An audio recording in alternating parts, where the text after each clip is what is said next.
remplir un bon de commande? Alors, vous avez la première partie qui est de couleur blanche, qui va être à remettre au client.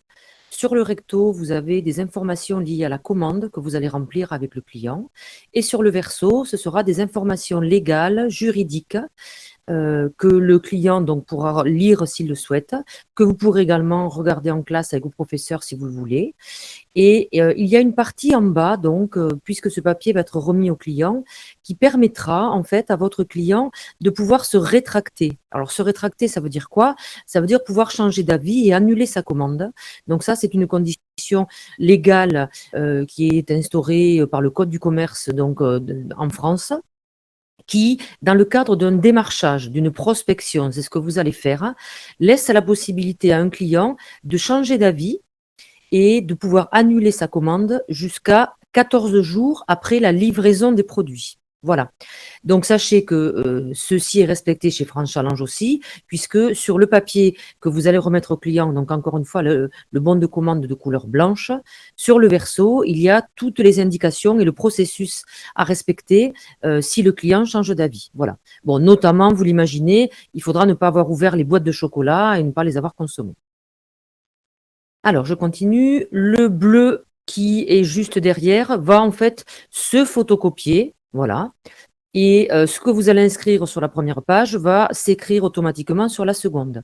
Alors, petite mise en garde, il faudra bien que vous glissiez la cartonnette hein, dont on a parlé à la formation numéro 2, que vous la glissiez derrière chaque feuille bleue avant de remplir le bon de commande pour ne pas les gâcher et aller tout photocopier sur l'ensemble de votre liasse. Voilà, ça c'est un petit rappel technique. Donc, la feuille blanche est à remettre au client, la bleue sera à classer dans votre pochette transparente et vous la ressortirez lors de la livraison, vous la glisserez dans le sachet lors de la livraison de vos chocolats et tout à fait en bas, vous ferez signer votre client sur le fait qu'il a bien reçu les produits qui avaient été commandés et vous gardez cet exemplaire bleu en votre possession. Alors, un petit exercice pour voir justement comment remplir ce fameux bon de commande. Voilà les informations et toutes les questions qu'on va se poser. Alors, en haut à gauche, vous allez remplir vos coordonnées à vous. Mettez-les de façon claire et notamment le numéro de mobile. Si le client veut vous rappeler, il faut qu'il puisse le faire de façon claire. Toujours en haut, les coordonnées du client. Donc, vous allez devoir indiquer si c'est un client particulier ou un professionnel. Et indiquez bien précisément également son nom, son adresse, notamment dans le cadre de la livraison, que ce soit par transporteur ou par vous-même. Il faut que l'adresse soit bien notée. Et ce qui est le plus important ici, c'est le numéro de mobile. C'est-à-dire que si vous avez le moindre doute, et puis pour la livraison, vous aurez besoin également de pouvoir contacter le client. Donc, vous aurez besoin d'un numéro de contact mobile. Donc, vérifiez bien, faites-le répéter, vérifiez bien le numéro de mobile. L'adresse email est également importante, notamment pour les clients qui voudraient payer par carte bancaire. On leur enverra sur l'adresse mail la confirmation de leur commande et de leur paiement, notamment une fois que ça aura été fait. À droite, ça nous concernera uniquement, donc ça sera accessoire, hein, ça sera anecdotique, mais ça concernera les livraisons qui ne seront pas faites donc dans votre établissement et que vous n'allez pas livrer par vous-même par la suite, c'est-à-dire celles qui concerneront des clients qui voudront être livrés à une date précise que vous ne pouvez pas respecter vous-même ou qui commandent des grosses quantités et vous ne vous sentez pas en capacité d'aller livrer de ces volumes aussi importants de produits ou des clients qui habiteraient un petit peu loin de chez vous et si vous n'êtes pas motorisé notamment, que vous ne pouvez pas livrer. Donc dans ces cas-là, il va falloir que vous nous identifiez une adresse de livraison, donc encore une fois par un transporteur, qui ne sera pas votre établissement, puisque tous les autres chocolats, on les livrera dans votre établissement. La partie centrale est réservée aux produits, vraiment, donc à la quantité des produits commandés et à la vérification de la référence et du prix à payer. Alors, vous allez noter dans les colonnes quantité le nombre de boîtes que vous commandent les clients. Vous allez bien sûr devoir également remplir la colonne TTC, Total TTC, en multipliant les quantités par le prix unitaire TTC. Donc ici, dans cet exemple, 2 fois 7,95, ça fait bien 15,90.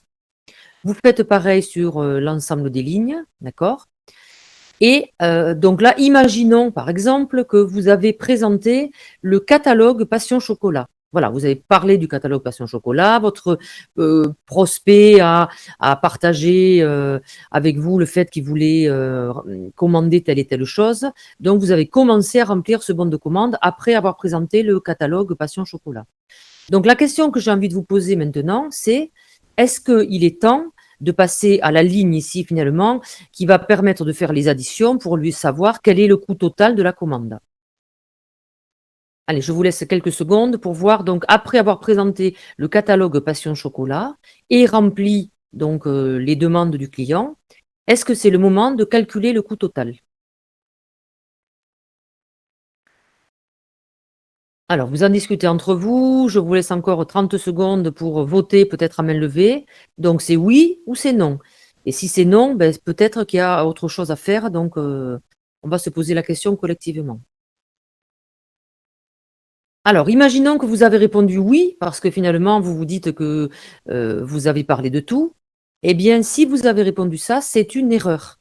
Pourquoi c'est une erreur? Je suis sûre qu'il y en a parmi vous qui ont déjà compris. Parce que, avant de remplir le bon de commande de façon totale, vérifiez bien que vous avez parlé de la carte à croquer. Hein, je vous rappelle que c'est un document qui est à part du catalogue Passion Chocolat, donc il va bien falloir avoir présenté les deux avant de remplir le bon de commande total. Allez, c'était un tout petit piège, mais c'était juste un rappel sur le fait qu'il faut bien parler des deux et l'un après l'autre. Donc, effectivement, il est temps de remplir le total. Donc, vous allez additionner dans les colonnes quantité combien de boîtes vont devoir être livrées à ce client. Ça vous permettra de faire une vérification très simple quand vous allez remplir vos sacs pour la livraison finale. Vous ressortirez le bon de commande et vous saurez qu'il faut qu'il y ait 19 boîtes dans le sachet. Le prix total TTC, ben, c'est une simple addition. Et là, va rentrer en compte le fait que, comme vous allez livrer vos clients directement à leur domicile ou à l'entreprise, vous-même, dans ce cadre-là, vous allez expliquer au client que, et vous allez le barrer devant lui, que vous allez lui offrir les frais de port parce que vous allez le livrer personnellement à son domicile. Donc, vous rayez ces frais de port et vous l'expliquez qu'il y a donc une gratuité des frais de port.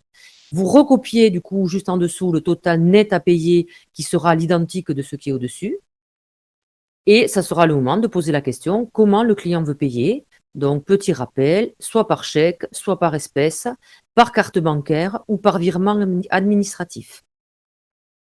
Petit rappel pour la carte bancaire, vous vérifiez le numéro de mobile et vous expliquez au client qu'il va recevoir un SMS dans 7 jours à peu près, après que vous ayez fait la saisie dans l'application, qui va l'inviter à payer sur une plateforme sécurisée de paiement.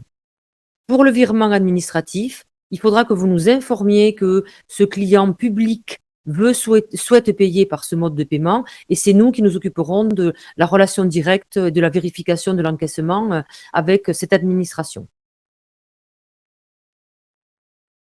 Voilà, et ça, c'est juste un petit rappel, la partie bleue en bas que vous aurez à faire signer quand vous livrerez les produits.